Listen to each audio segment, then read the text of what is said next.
जय वाल्मीकि। मुझे याद है कि फगवाड़ा में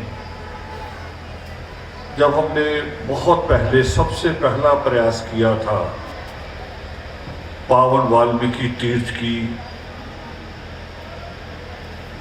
एक यात्रा का, मुक्ति यात्रा नहीं कह सकते उसे, एक मुख मोड़ने की बात थी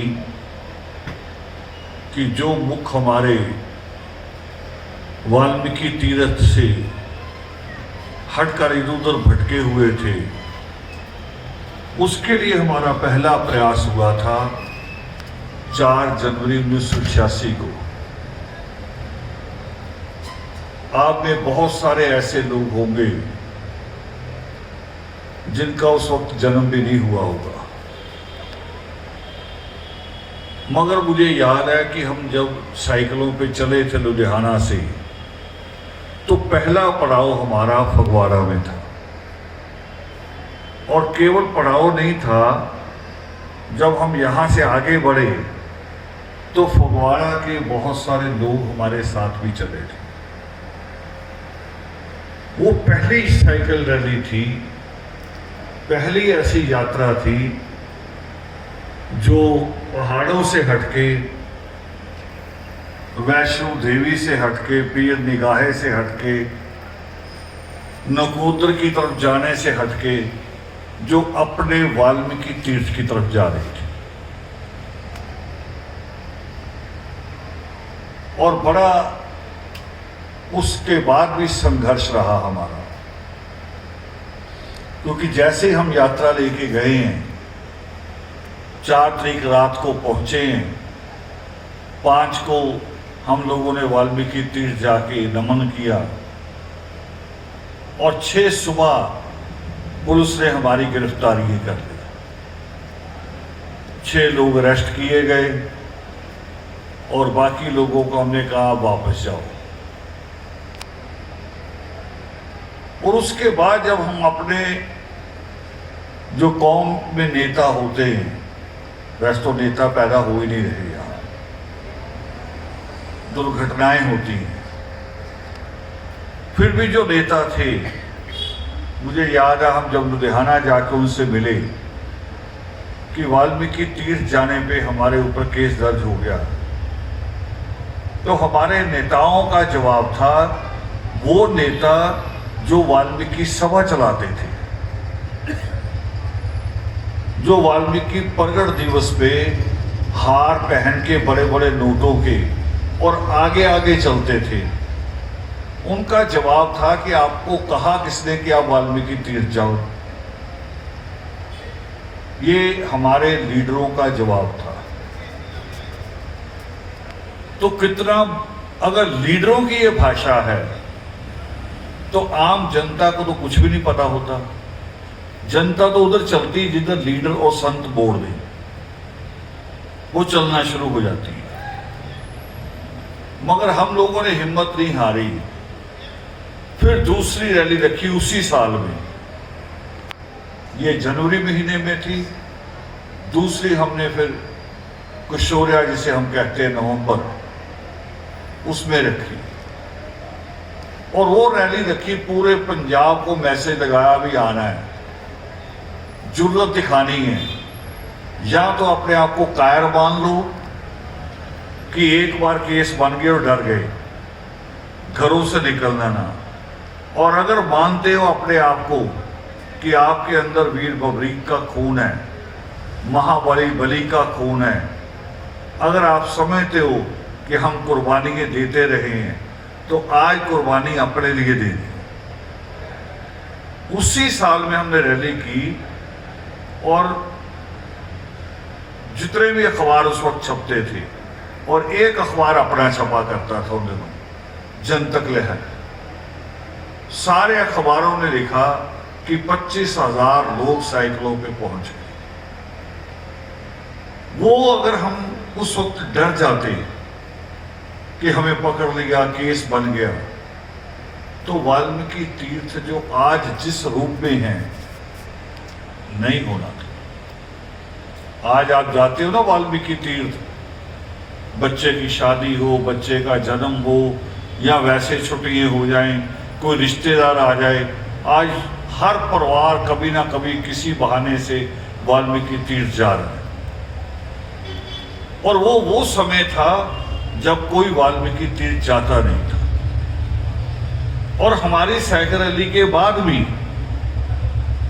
मैं अभी एक मीटिंग थी हमारी वाल्मीकि तीर्थ पे, अब इसी पिछले महीने, उस मीटिंग में हमारे वहां के वाल्मीकि तीर्थ पे जो लोग मौजूद हैं, उन संतों ने खुद कहा कि वाल्मीकि प्रगट दिवस पे यहां एक मोमबत्ती भी नहीं जलती थी,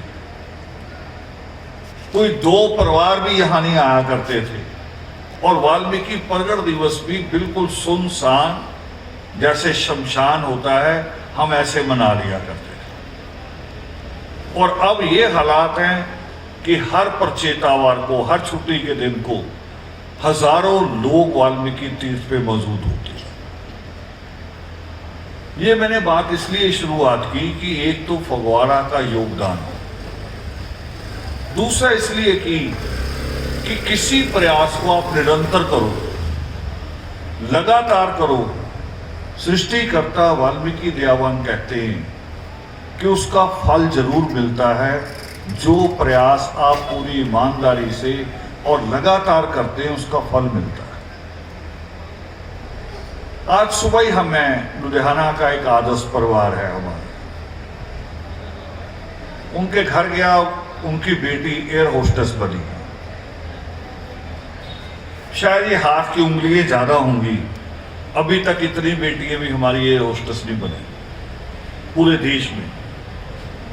पंजाब नहीं कह रहा, पूरे देश को मिला के भी नहीं, क्योंकि हमें शिक्षा का महत्व ही नहीं पता था,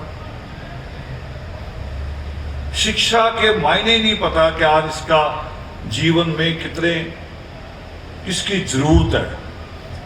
नौकरी के नाम पे हमें केवल नगर पालिका नजर आती थी, उससे आगे कभी बढ़े नहीं थे।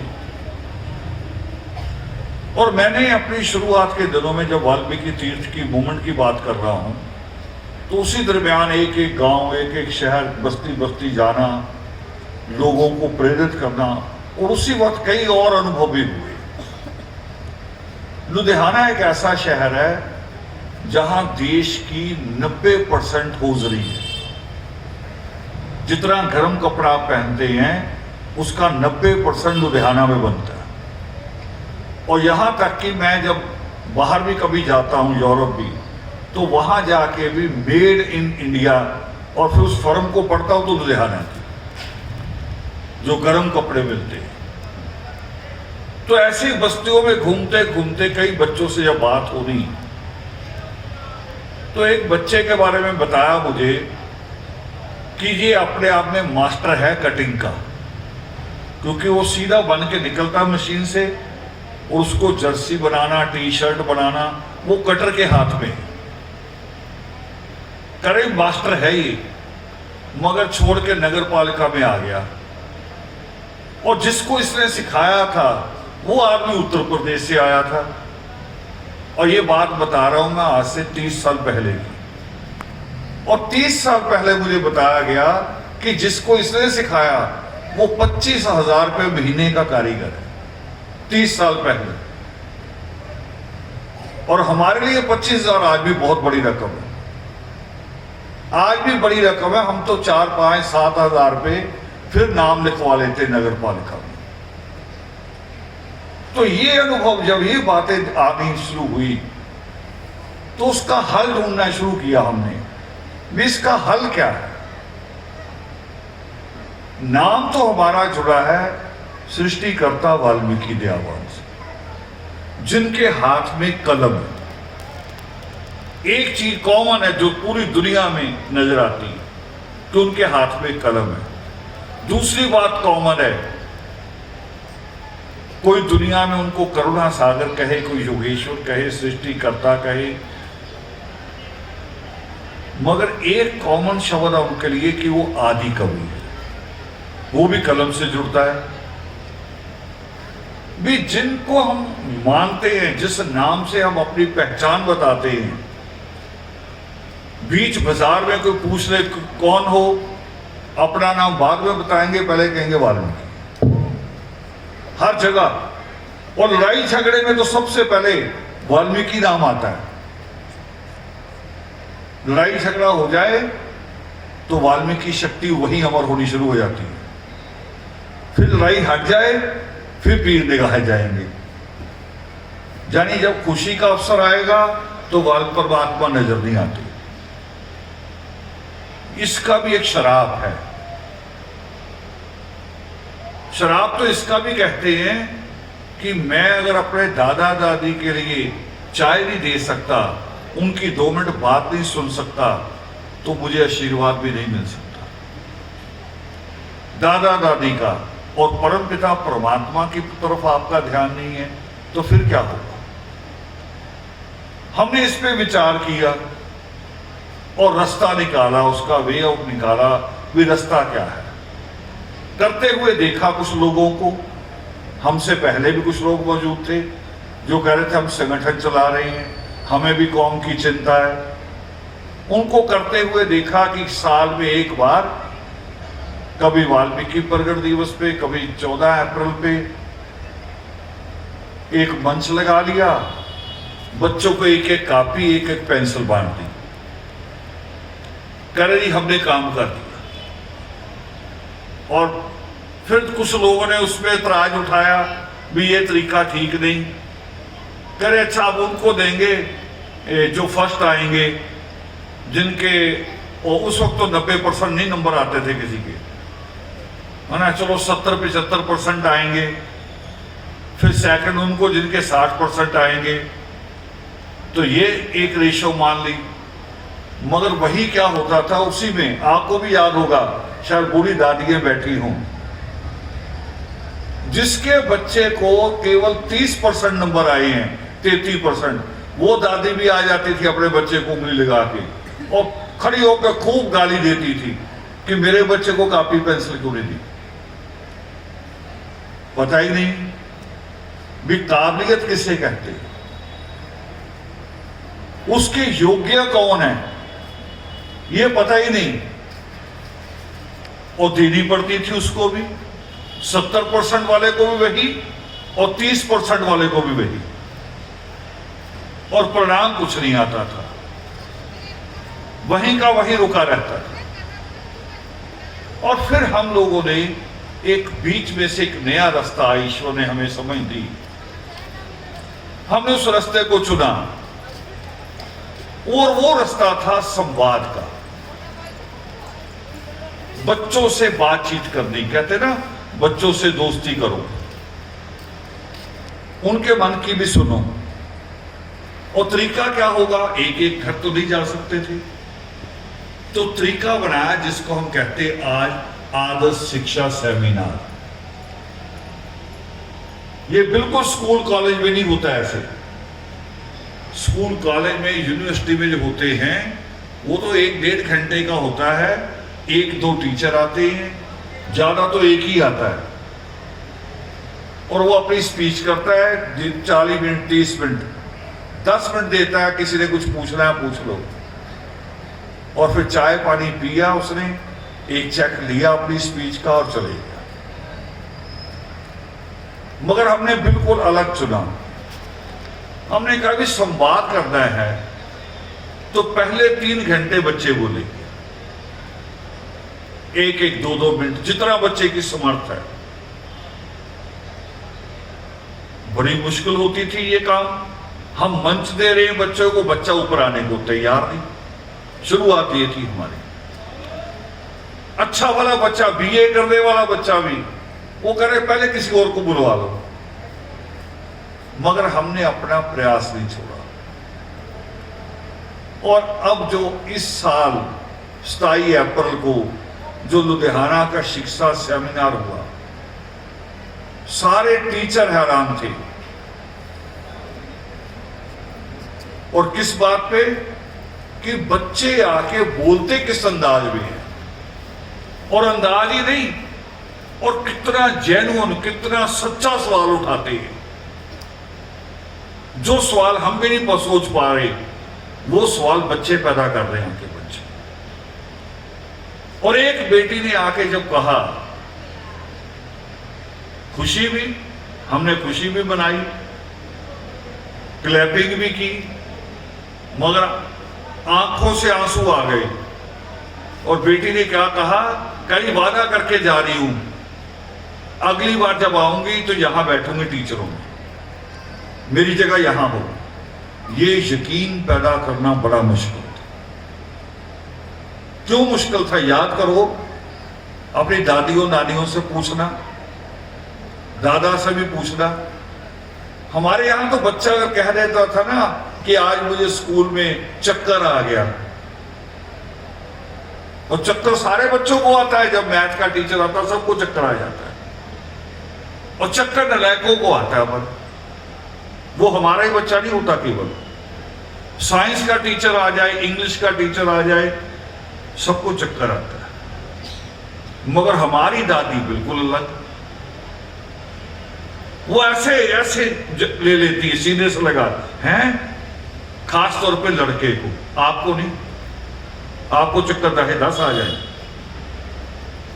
लड़के को, मेरे लाल को चक्कर आ गया ना, छोड़ तू ये बस्ता, जाना ही निकल से। अब जिसका बस्ता छुड़वाया उसके सिर पे बाद में कूड़े की टोकरी आई। अब चक्कर बता दो, कितने चक्कर आएंगे तुम्हें? इस तेज गर्मी में भी कूड़े की ट्रॉली भी भर दी है, और सीवर में भी उतरना है, नाले में भी उतरना है, जिसने बस्ता छोड़ दिया। और हमने प्रयास जारी रखा, और केवल पंजाब में नहीं, और ये भी नहीं कि बड़े शहरों में कर रहे, लुधियाना में, फगवाड़ा में भी किया हमने। हरियाणा के तो कभी कभी गांव में जाके डॉक्टर सुरेखा गांवों में घूमती रही कि 10 गांव के बच्चे इकट्ठे हो जाएं और पेड़ के नीचे बैठ के सेमिनार किए, उनसे भी बात की, और उसका परिणाम आया। फिर उसका परिणाम आया कि जो कौम ये कहा करती थी कि मेरा 33% वाला ही ठीक है, जिसके बच्चे का 2-3 पेपरों में फेल हो जाता था, वो तब भी कहते थे नहीं जी अब की बार ना पेपर बाहर से आ गया, या मास्टर ना मेरे बच्चे से लगते हैं, भी तुम्हारे बच्चा कोई कोहिनूर है, इससे लगेंगे। लगने वाले मास्टर हैं, मगर योग्यता भी तो होनी चाहिए ना। एकलव्य ने बिना मास्टर के योग्यता सिद्ध की थी, करनी पड़ेगी, योग्यता खुद सिद्ध करनी पड़ेगी। और खुशी की बात बता रहा हूं, अब की बार जब मैट्रिक का, +2 का, पंजाब बोर्ड का, CBSE का, 1 हफ्ते में रिजल्ट आ गए सारे लगभग। मेरे लिए वो हफ्ता इतना आनंद वाला था, इतना खुशी वाला था। रात ही मेरे पास बैठे थे, हमारी मीटिंग थी, लुधियाना के हमारे साथी है रवि, रो के फोन कर रहा। मैंने कहा पता नहीं क्या हो गया, बच्चा फेल हो गया। रो के फोन कर रहा है जी, मैं इतनी मेहनत कर रहा हूं, और मैं सेमिनार भी हम लोग करवाते हैं मिलके, और मेरे बच्चे के नंबर देखो। मैंने कहा आए कितने, आप भी अभी हैरान हो जाओगे, 91%। और बाप रो रहा। चंडीगढ़ के रास्ते से कोई गांव है, मैं कभी गया भी नहीं, हमारे साथी जाते होंगे।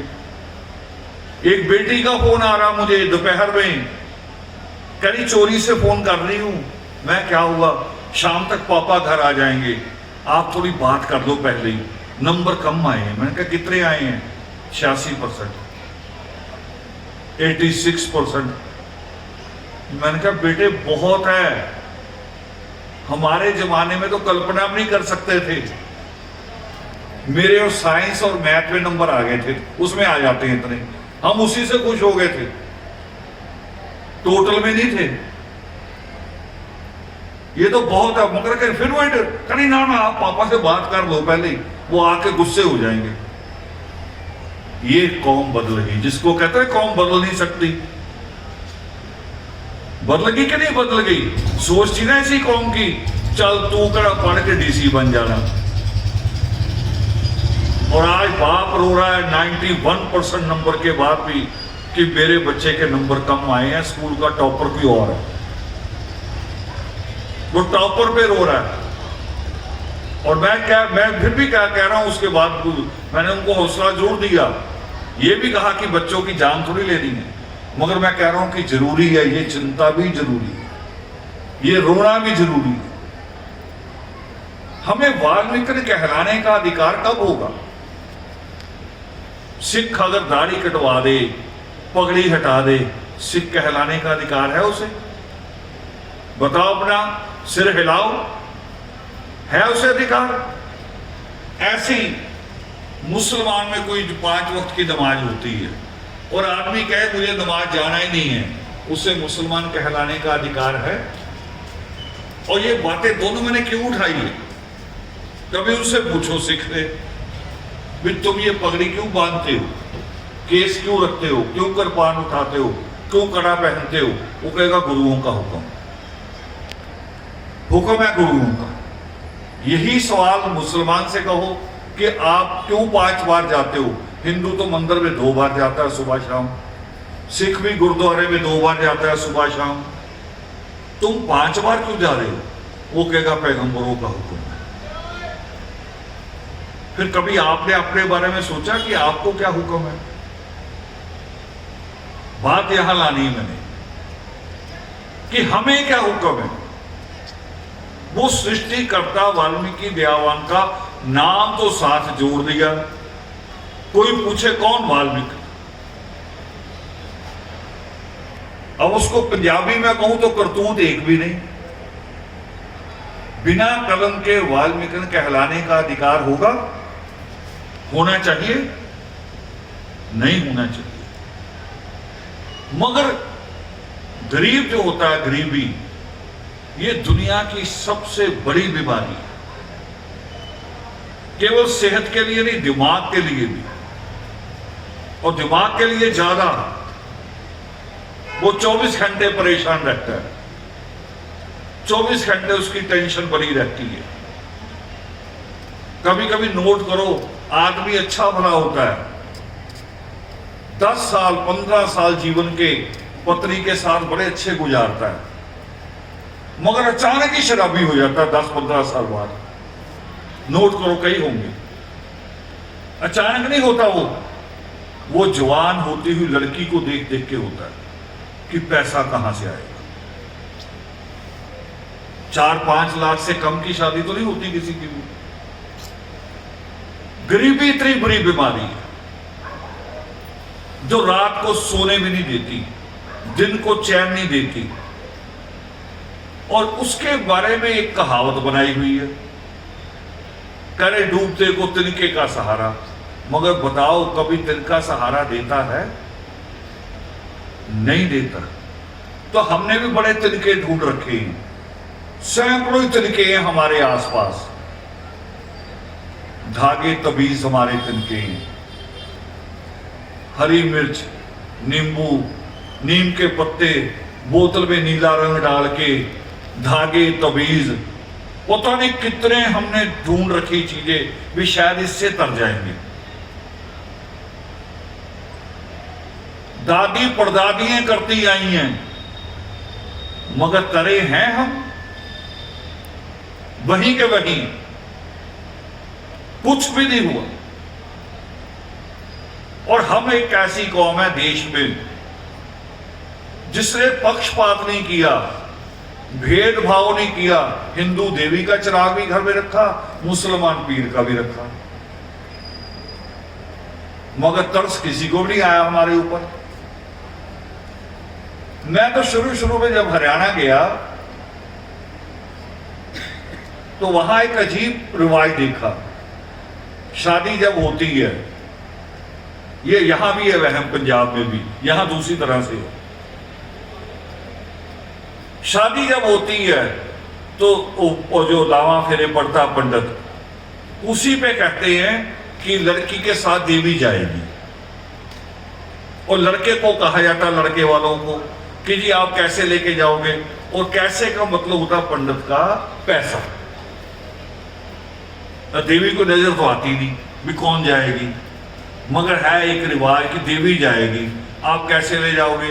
फिर लड़का या लड़के का बाप वो 500 1 रुपया 1100 रुपया निकाल के कह रहे लो जी हम ले जाएंगे।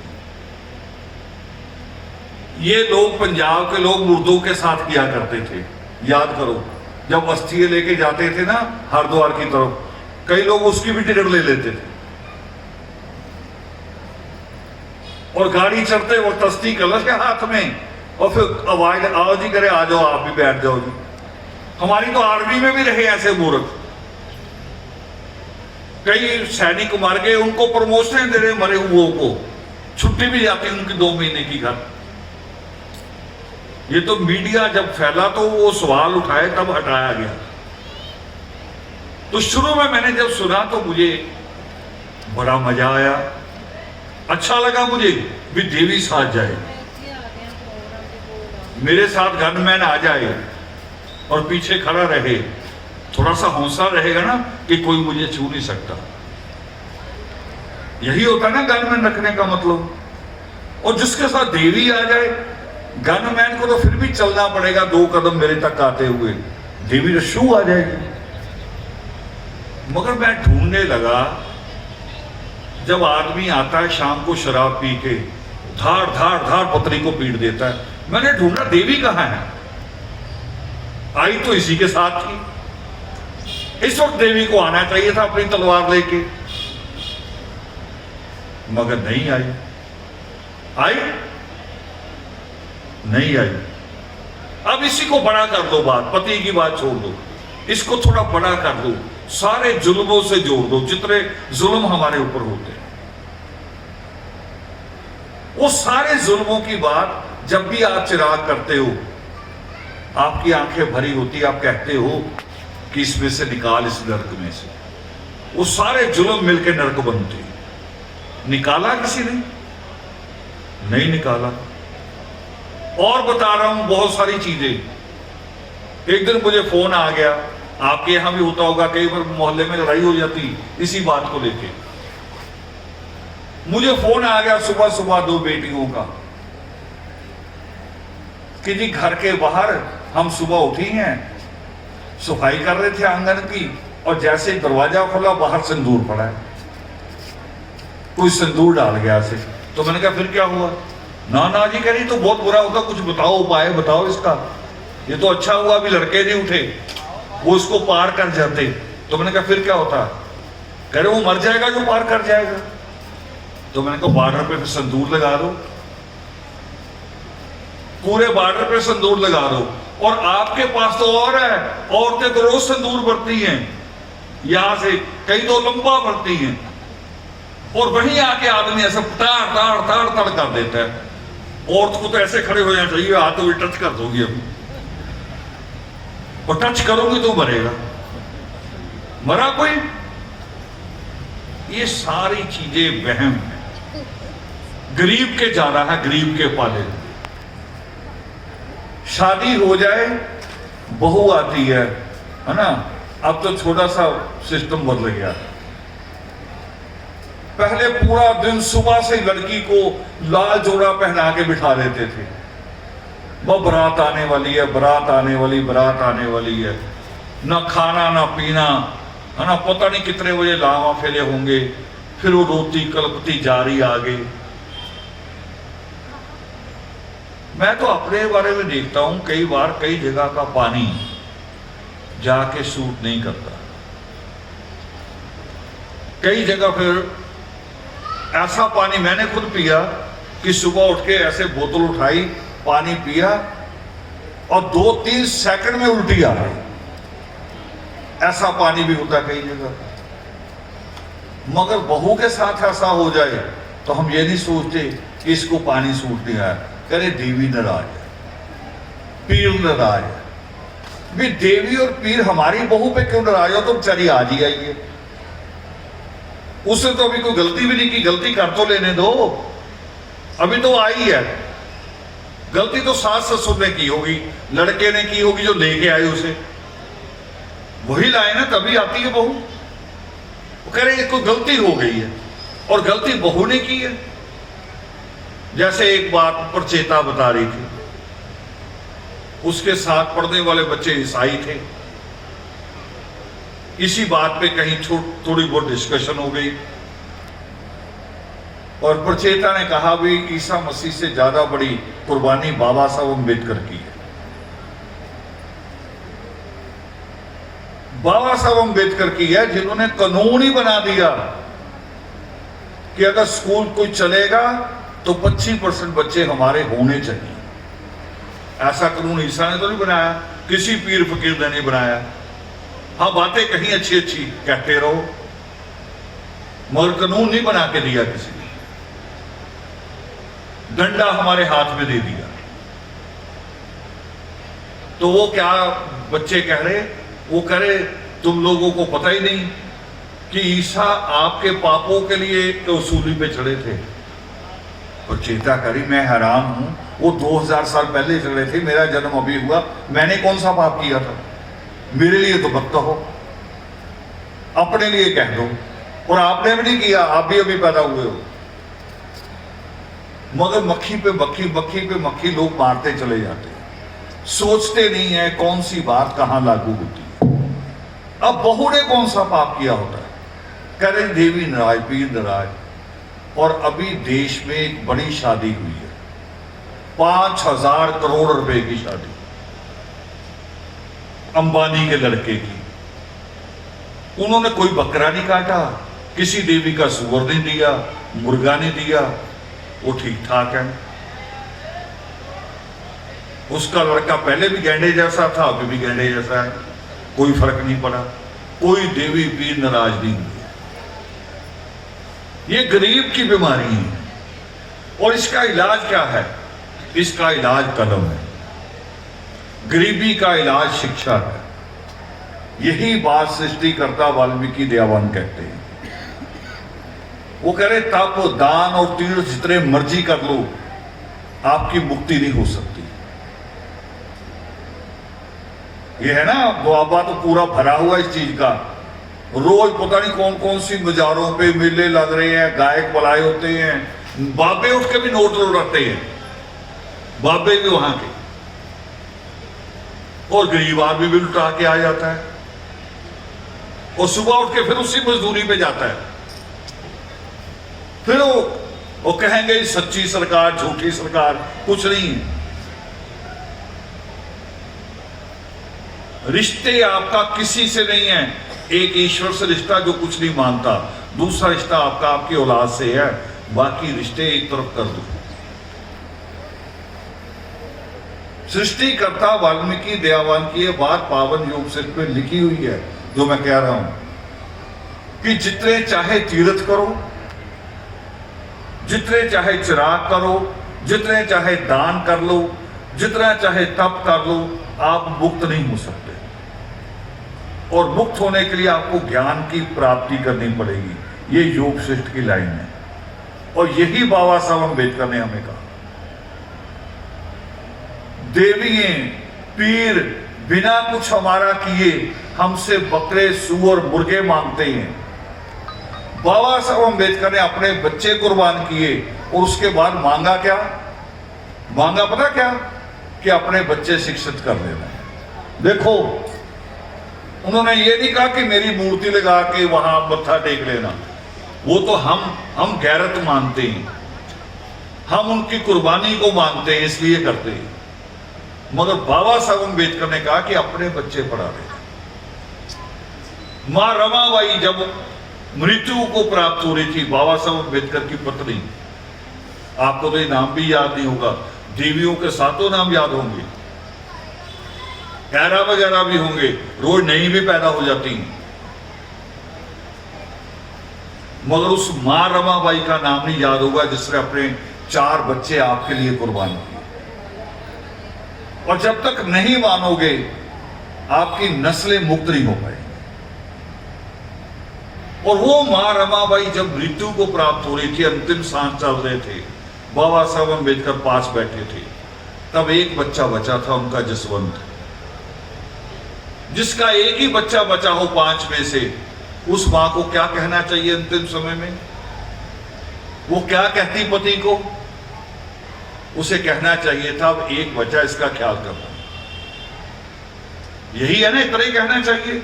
मगर मां ने ये नहीं कहा। मां रमाबाई के अंतिम शब्द थे कि साहब मेरे 7 करोड़ बच्चों का ख्याल रखना। उस वक्त हमारी 7 करोड़ की आबादी थी। मेरे 7 करोड़ बच्चों का ख्याल रखना।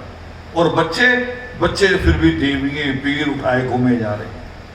बच्चों को पता ही नहीं भी हमारी मुक्ति का मार्ग क्या है। मगर चल पड़ी है।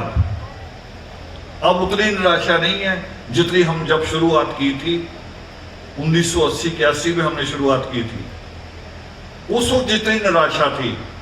अब देखो, एक बार भी मैं जब से आऊं तब से, जब से भजन पार्टी बैठी हुई तब से भी यही यकीन से कह रहा हूं, मेरी गैर हाजिरी पे भी एक बार भी ये अनाउंस नहीं हुआ होगा कि पंडाल में सिगरेट बीड़ी ना पीना। बताओ हुआ? ये सुधार आ गया। वो मगर उस वक्त तो लड़ाई हो जाती थी, बड़ी मुश्किल बनाना पड़ता था। खुद के ताए चाचे होते थे, बड़ी मुश्किल सुधारना पड़ता था। बहुत सारे परिवर्तन हो रहे। नंबरों वाले भी मैंने बताए कि 91% नंबर ले जिस बच्चे ने लिए उसका बाप भी रो रहा है। परिवर्तन हो रहे हैं मगर पूरी कौम में नहीं हो रहे। और वो होंगे कैसे? अब वो बात कहने जा रहा हूं। हमारे यहां लड़कियों से कोई शिकायत नहीं है। सरकार ने तो दीवारों पे लिख रखा ना कि लड़की बचाओ लड़की पढ़ाओ। मगर मेरी कौम का नारा होना चाहिए कि लड़का पढ़ाओ लड़का बचाओ। क्योंकि हमारा लड़का ना पढ़ रहा है ना कुछ बन रहा, मुस्तंडा बन रहा है, आवारा बन रहा है। हमारा बच्चा है 4M। 4M क्या होता है? मसल, मोटरसाइकिल उसका है ना, और खुद मुस्तंडा। तो 4M है हमारा बच्चा। और कौन बना रहा उसको? किसी का दोष नहीं निकालना, सगी मां बना रही है, दादी बना रही है, मासी और नानी बना रही है, और चौथी 5वीं बुआ वो बना रही है। ये पांचों को मिला के फिर एक मां बनती है लड़के की। लड़की की मां के भी होती है। लड़की पैदा हो जाए कोई नहीं उठाएगा, रोती रहे तो भी नहीं उठाएंगे। लड़के को सारे लेके झूमते फिरते हैं, बासी भी, बुआ भी, दादी भी, नानी भी। मां को तो कभी कभी ये भी कह देते कि ला मुझे पकड़ा, तुझे नहीं पालना आता। अरे उसने जन्म दिया है, उसे पालना नहीं आ रहा, और लड़की वही पालेगी। अब आगे क्या हो रहा है?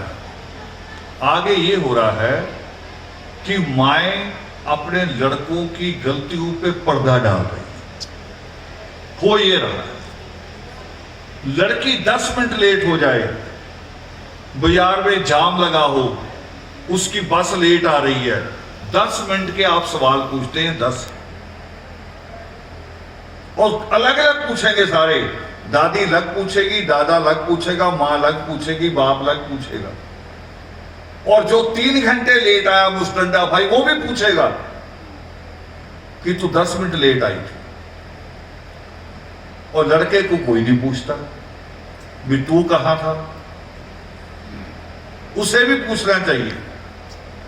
जिस दिन आपने लड़कों को पूछना शुरू कर दिया, हमारी पढ़ाई की रेशो बराबर हो जाएगी। अब रेशो अलग अलग है। हमारे यहां लड़कियां 65 से 70% पढ़ रही हैं, और लड़के हैं 30 से 35%, और वो भी आगे वाली क्लासों में नहीं जा रही। मुश्किल आएगी। मैं आज बेटी की बात कर रहा हूं, मैं एयर होस्टेस बेटी को सुबह मिलके आ रहा हूं, बड़ी खुशी भी हुई। अब उसका रिश्ता किसके साथ होना चाहिए? फटी हुई जीन वाले के साथ, या जिसके बाल खड़े होते हैं कि फसल कटी हुई है जैसे उसके साथ, या जिसको आपने बुलेट मोटरसाइकिल ले दिया और पुलिस का सायरन बजकर भाग लेता है। मसल बड़े हैं, पुलिस का हुटर बजे भाग लेगा डर, हवा निकल जाती है। किसके साथ होना चाहिए?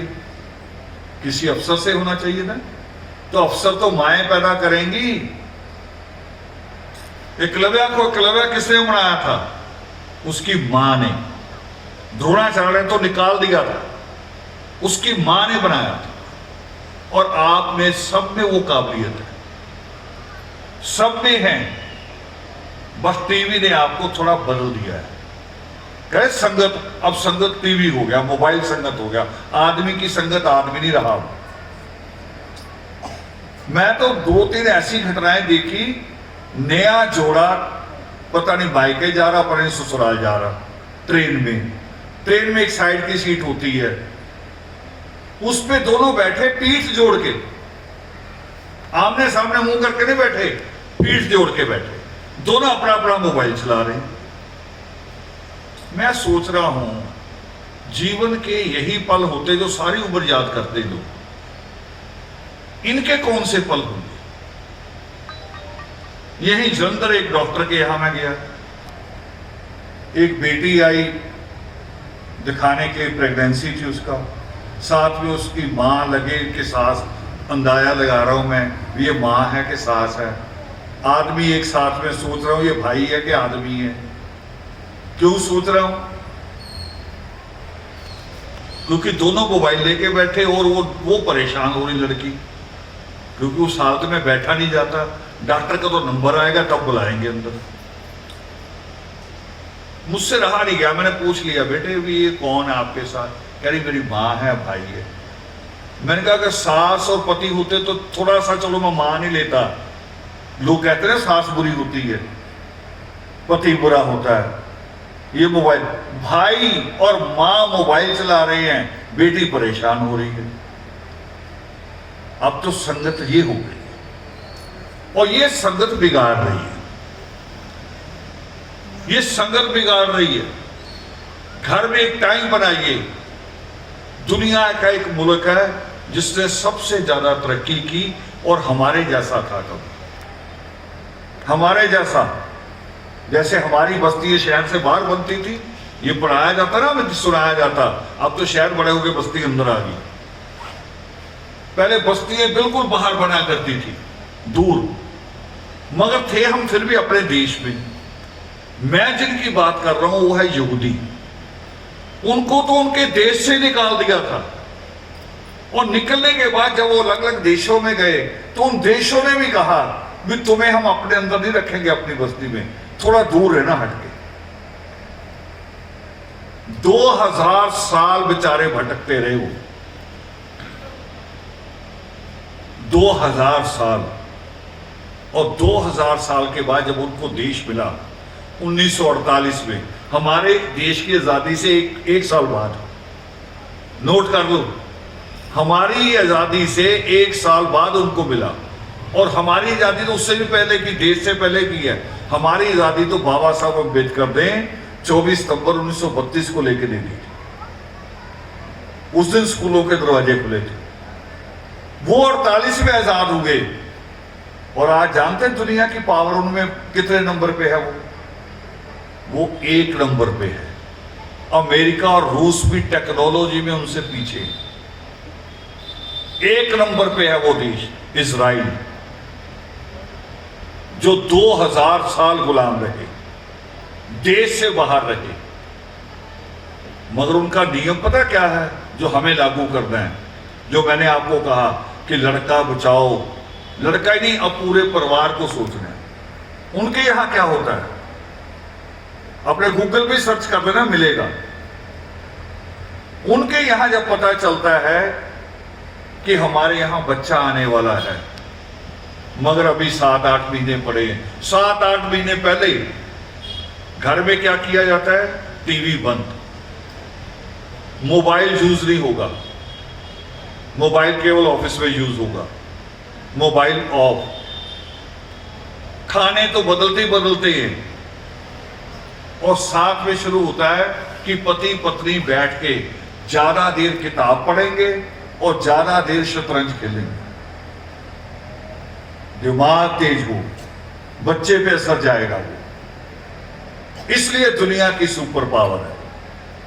और हमारे यहाँ क्या होता है, मेरी कौम में खास तौर पे, मेरी कौम में तो बेचारी बहू 9 महीने डरी डरी सहमी होती कि कहीं लड़की ना पैदा हो जाए। हम वो हैं। और सृष्टिकर्ता वाल्मीकि दयावान क्या कहते हैं, वो करे कन्या रतन की प्राप्ति कई जन्मों के पुरुषार्थ के बाद होती है। ये तो गॉड गिफ्ट होता है। याद करो, आप एक दिन ऐसा याद करो, आपसे नहीं कह रहा, इधर आप घर आए, घर अच्छा है, साफ सुथरा, खाने की भी महक आ रही है, बड़ी अच्छी तैयार है खाना, मगर घर में ना माँ हो, ना पत्नी हो, ना बेटी हो, ना बहन हो, ना दादी, यानी इनमें से एक भी ना हो, सिर्फ आदमी आदमी घर में हो। ईमानदारी से बताओ, घर घर लगेगा उस दिन? लगता है कि ये घर है? रौनक लगती है? उदास सा घर लगता है, वीरान सा।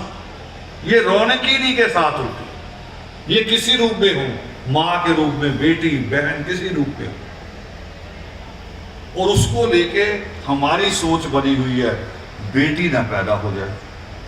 वो खड़ी है बेटी एक, जो बहू बन के आई और रिकॉर्ड बनाया, पूरे वर्ल्ड में फोटो घूमी इसकी जब इसने लॉ की डिग्री कंप्लीट की, पूरे वर्ल्ड में।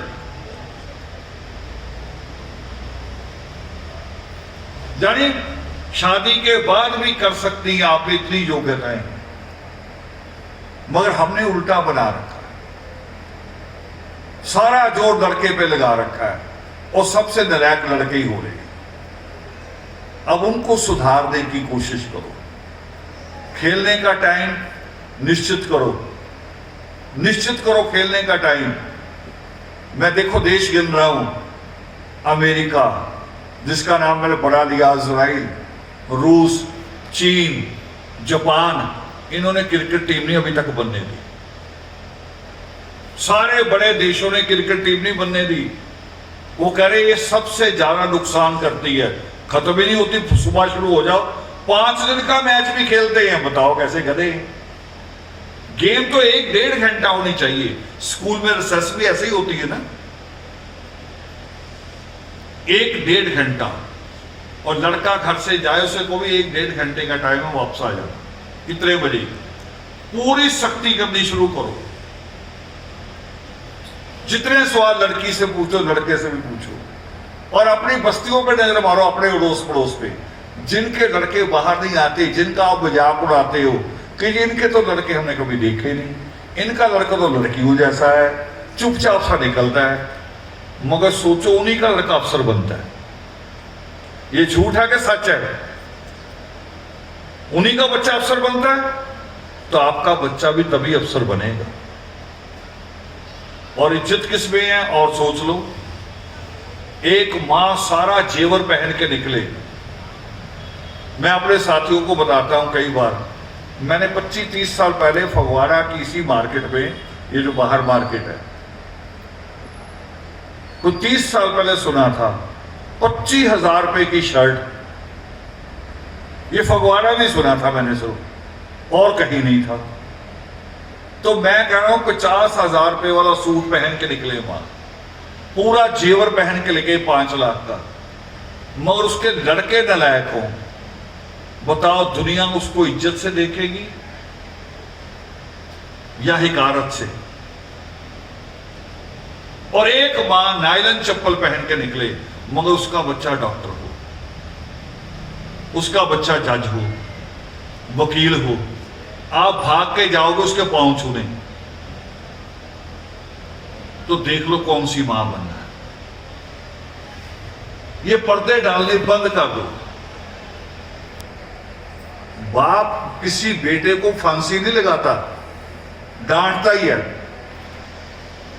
मगर उसका डांटना जरूरी है। गर्मियां आती हैं, लोग बड़ा तड़पते हैं, कह रहे गर्मी आ गई। मैं कह, सूरज की गर्मी जो है ना, बीज को अंकुरित करती है। बीज को अंकुरित करती है, फिर बरसात आ जाती है, फिर वो पौधा बनता है।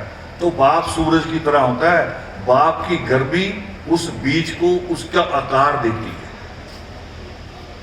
उसको पेड़ बनाती है। और मां चांद जैसी है, रोशनी मध्यम मीठी होनी चाहिए, मगर इतनी नहीं होनी चाहिए कि चांदनी रात में भी नींद ना आए। चांदनी रात भी हमारे लिए मुसीबत की रात हो। और वो कब होगी, ये कब निकलेंगे इससे? जब हमारे बच्चे पढ़े लिखेंगे, अफसर बन जाएंगे, तो फिर सारी मुसीबतें खत्म हो जाएंगी, सारे दुख खत्म हो जाएंगे, चेहरे पे रौनक आ जाएगी। मैंने तो 40 साल वाली माओं को देखा है, 40 साल वाली माएं, उनके चेहरे पे झुर्रियां होती है।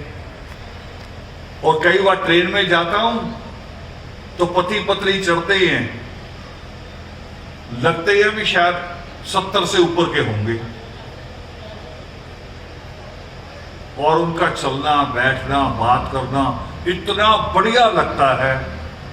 और जब पूछते हैं उनको भी आपकी उम्र कितनी, 70 से ऊपर हो गए, कह रहे 85 के आसपास है। लगते ही नहीं, क्योंकि उनके बच्चे सेटल हैं।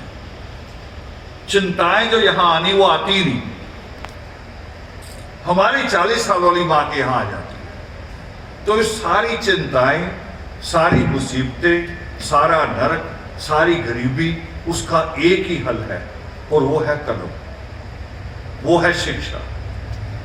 मैंने फगवाड़ा की तारीफ की, फगवाड़ा मूवमेंट में शामिल रहा। फगवाड़ा के हमारे एक बच्चे ने, बॉबी ने, अपनी कुर्बानी भी दी संविधान चौक के लिए। मगर सबसे बड़ी कुर्बानी हमारी है शिक्षा के लिए, जो मां ने, दादी ने, सबने मिलके करनी। मां को साथ बैठना पड़ेगा, चाहे आपको कोई अक्षर ज्ञान नहीं, मगर आसपास घूमते रहो पढ़ते हुए बच्चों के, कि काम कर रहा है, पढ़ रहा है, इसकी किताब खुली है कि नहीं है। मुझे बच्चों ने बताया, अब वो बच्चे प्रोफेसर हैं जिन्होंने मुझे बताया, वो कह रहे हम पढ़ते थे तो मां रात को 3 बजे भी बैठी रहती थी। कह रहे कई बार हमारे मन में आया भी मां को तो कुछ पता भी नहीं क्या लिखा हुआ, हम जो मर्जी करें। मगर करे बाद में एक बात दिमाग में आई कि जो 3 बजे हमारे साथ जग रही है, अगर इसके साथ बेईमानी करेंगे तो जीवन में कभी सुख नहीं मिलेगा। जो हमारे साथ जग रही है, और आप क्या कर रही हैं आज? आप कह रही जाओ उधर जाके पढ़ ले, मैंने इधर सीरियल देखना है। ये छोड़ दो, कुछ नहीं है। लगता है एंटरटेनमेंट आती है ना। मैंने तो वो जमाना भी देखा कि अमिताभ बच्चन, वो पता नहीं उसको चोट लगी कि नहीं लगी, पर ड्रामा कर रहे थे, क्योंकि फिल्म को हिट करने के लिए भी होता है ऐसे। एक औरत हॉस्पिटल पहुंच गई, डॉक्टरों ने चेक किया, चेक करने के बाद आदमी को बुला लिया अंदर, और डॉक्टर से डांटने लगे। वो कह रही मुझे क्यों डांट रहे, इसको चेक करो हुआ क्या है। वो कह रहे तुम्हें डांटेंगे, 3 दिन से इसके पेट में कुछ दाना नहीं गया एक अंदर, और ये तुम्हारी गलती है, तुमने कुछ दिया नहीं। वो कह रही मेरी गलती नहीं, अमिताभ बच्चन बीमार पड़ा है इसलिए व्रत रखा हुआ है, मेरे लिए नहीं रखा। तो हम ऐसे ही हैं सारे, हमारा अपने लिए कुछ भी नहीं है, हम दूसरों के लिए कुर्बान हो रहे हैं, और झूठी चीजों के लिए, काल्पनिक चीजों के लिए, उनके लिए हो रहे हैं, और व्रतों से भी नहीं होना। और जोड़ दूं एक बात, काफी कड़वी बातों तो मैंने कर ही ली, चलो कह रहे जब इतने, वो कह रहे उखली में सिर दे दिया है ना, तो एक का छोटा होर पहन दो। कल का हमारा ये सब्जेक्ट भी यही है, वाल्मीकि उपवन में हर सप्ताह नया सब्जेक्ट होता है। व्रत रख के भी औरतें सोचती हैं कि अपने आदमी की उम्र लंबी कर दूंगी खींच खींच के। अब पंजाब तो बड़ा ही बिगड़ गया है, यहां तो चिट्टा आ गया, इंजेक्शन आ गए हैं, और उसके बीच में भी इतने गंदे लोग भी पैदा हो गए हैं। कभी लोग सोचते थे कि कसाई सबसे खतरनाक है, जानवर की जान ले लेता है, फिर लोगों ने और फैला दिया देश हमारा अजीबोगरीब, गाय मारने वाला चला बड़ा पापी है। मगर मैं सोचता हूं कि उससे बड़ा पापी कोई हो सकता है जो नशेड़ी लड़के, जो इंजेक्शन ले रहा है, झूठ बोल के उसका किसी की लड़की के साथ रिश्ता करा दे, उससे बड़ा कोई कसाई हो सकता है? किसी की लड़की की पूरा जीवन कुर्बान कर दे, हो सकता है उससे बड़ा कोई पापी? मगर हम में ही होते हैं। और रिश्ता कराने वाले नहीं होते बिचौले, उसमें मां भी उतनी पापी होती है, पता उससे भी होता है। और फिर कह रहे करवा चौथ रखेंगे उम्र बढ़ जाएगी। करवा चौथ से नहीं उम्र बढ़ेगी। आपका बच्चा इंस्पेक्टर बन जाए, यहां उसके स्टार लगे हो, दादी की उम्र भी बढ़ जाएगी, उसको कैप्सूल नहीं खाने पड़ेंगे। सृष्टिकर्ता वाल्मीकि दयावान के हाथ की कलम जब हमारे बच्चों के हाथ में आ जाएगी तो किसी पखंड की, किसी धागे तवीज की जरूरत नहीं पड़ेगी। उम्र भी बढ़ जाएगी, खुशहाली भी बढ़ जाएगी। और सबसे बड़ी चीज, मैं आज उस बेटी से हंस रहा था, मैंने कहा तुम्हारी तनख्वाह कितनी होगी? तो उसने बताया भी इतना पैकेज होगा। मैंने कहा फिर वो भी एक और तनख्वाह होती है कि जितनी बार फ्लाइट में जाओगे उसका अलग मिलता है। कही हाँ उसका अलग हिसाब। तो मैंने कहा एक एक कर लो, या तनख्वाह तू रख ले तो जा ऊपर वाले पैसे रख ले, एक मुझे दे दे। तो वो बेटी ने भी खुश होकर कहा, उसकी माँ ने भी, कि जी सारा ही आपका है। मैं कहा जो सारा हमारा है ना, वो तो सबसे बड़ी चीज है जो कोई नहीं दे सकता। जो इसने सम्मान दिया पूरी कौम, जो सम्मान मिला कि मेरी कौम की बेटी एयर होस्टेस बनी, वो सबसे बड़ी चीज है। पैसा तो भिखारी भी कमा लेता है, मगर सम्मान नहीं कमा सकता। सम्मान कमाना सबसे ज्यादा बड़ी चीज है। ये सम्मान की लड़ाई बाबा साहब अम्बेडकर ने लड़ी, महामुनि शंभूक ने लड़ी। और महामुनि शंभूक तो कहते हैं कि गुलामी के लंबे जीवन से आजादी का छोटा जीवन ज्यादा अच्छा है, जिसमें सम्मान हो, इज्जत हो, और वो इज्जत आएगी कलम से। तो ईश्वर ने बहुत कृपा की। मैं सुबह से अपने साथियों से बात कर रहा था, सन्नी को भी फोन किया, विशाल को भी किया, कि आज का ब्लैकआउट का भी अनाउंस था, मगर हमारी स्ट्रीट लाइट चल रही है, मेरी नजर है उस पर।